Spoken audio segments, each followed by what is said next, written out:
Je suis à 7 km de Bukungu, à un endroit qu'on appelle Mission Akala. Et là, je suis en train de faire l'inspection des voies navigables. Comme vous le savez, nous avons commencé un programme qui est le complément du programme des 145 territoires, dans ces provinces oubliées, longtemps oubliées. D'ailleurs, l'homme qui fait trop de bruit à Goma, là, c'est l'homme qui a fait 18 ans dans ce pays. Et il y a des endroits, des coins de ces pays où les gens n'ont jamais vu les véhicules, les routes sont oubliées, il n'y a pas de voies navigables. Ils n'ont aucune possibilité de pouvoir accéder. Mais je voudrais effectivement répondre aux questions des gens qui parlent par-ci, par-là du discours de Kabila et de sa présence à Goma. Je voudrais effectivement profiter de ce moment pour leur dire qu'il n'y a pas un grand témoin oculaire de ce qu'il a fait comme moi. Le 13 août 2013,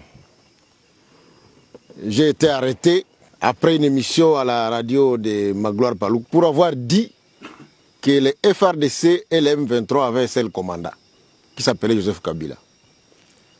On m'a condamné à 3 ans de prison pour faux bruit. Mais je crois qu'aujourd'hui, les juges qui m'ont condamné se rendent compte que j'avais raison. C'est effectivement lui qui était déjà à cet temps-là le commandant du M23 et au même moment le commandant des FARDC. Par cette duplicité qui a duré plus de 18 ans, il a réussi à faire filtrer notre armée de bout à bout, de telle manière que nous sommes incapables de gagner la guerre. Il est allé trop loin, puisque dans les récents affrontements, il appelait individuellement des officiers qui lui sont encore fidèles pour qu'ils puissent saboter les efforts du chef de l'État, notamment en abandonnant des villages tout entiers et des villes entre les mains des rebelles. Donc depuis longtemps, la rébellion du M23 a comme commandant suprême Joseph Kabila. Et d'ailleurs, par mes renseignements, j'avais appris que Nanga voulait devenir président de l'AFC. Kabila a dit non, non, tu ne peux pas devenir président, tu vas être seulement coordonnateur. Puisque quand tu auras pris Kalemi, moi-même le président, je viendrai pour prendre ma place. En fait, depuis que cette guerre a commencé, il n'y a que lui qui la commande, il n'y a que lui qui la finance. On ne peut pas cacher des choses. Les chefs de l'État, à les nommer, les gens avaient dit qu'ils n'avaient pas raison, mais aujourd'hui, les faits nous donnent raison. Il est allé à Goma pour prendre lui-même le commandement de cette guerre et il a un seul objectif, il veut à tout prix prendre le Katanga et s'arrêter au Katanga puisqu'il est passionné depuis trop longtemps par l'idée de la balkanisation. Mais c'est très triste, c'est très triste. Je voudrais aussi d'ailleurs, pour ceux qui ne le savent pas, toutes ces fameuses guerres qu'il a soi-disant menées contre l'M23, elles n'ont jamais été menées.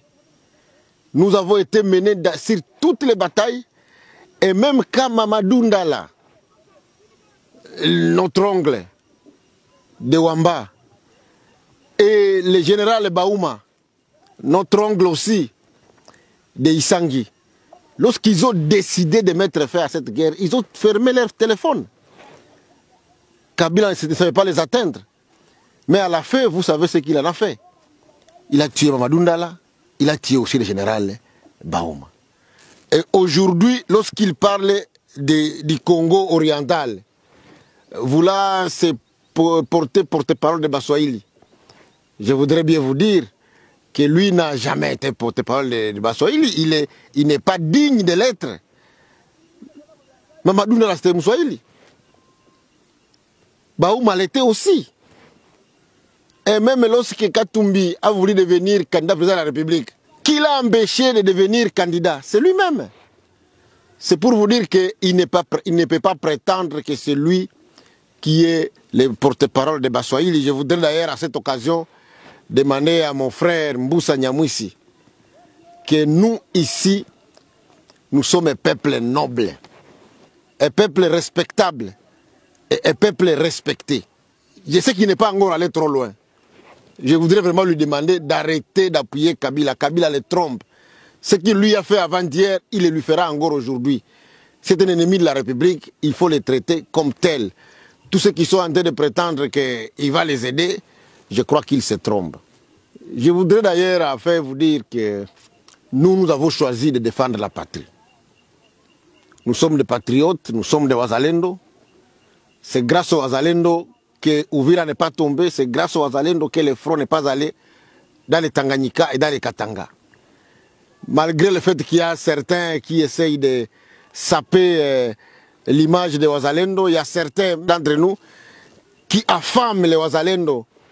Mais les Wazalendo ont choisi de se battre pour leur terre et pour leur pays. Nous allons continuer notre combat. Et je voudrais dire aux Gomatraciers, à tous les Wazalendo de Goma, que Kabila, le bourreau de la République, ne doit pas trouver sommeil dans la ville de Goma. Il ne doit pas trouver sommeil. Il faut absolument l'empêcher de se promener dans cette ville, puisqu'il a un plan machiavélique. Il nous a volé 18 ans en train de faire la complicité avec les services rwandais. Il est arrivé à vendre certains des titres miniers appartenant à la RDC au Rwanda et à des officiers rwandais, que ce soit dans le Kivu comme dans les Katanga, et il veut continuer sa lutte macabre. Nous allons rester derrière Tshisekedi pour les combattre.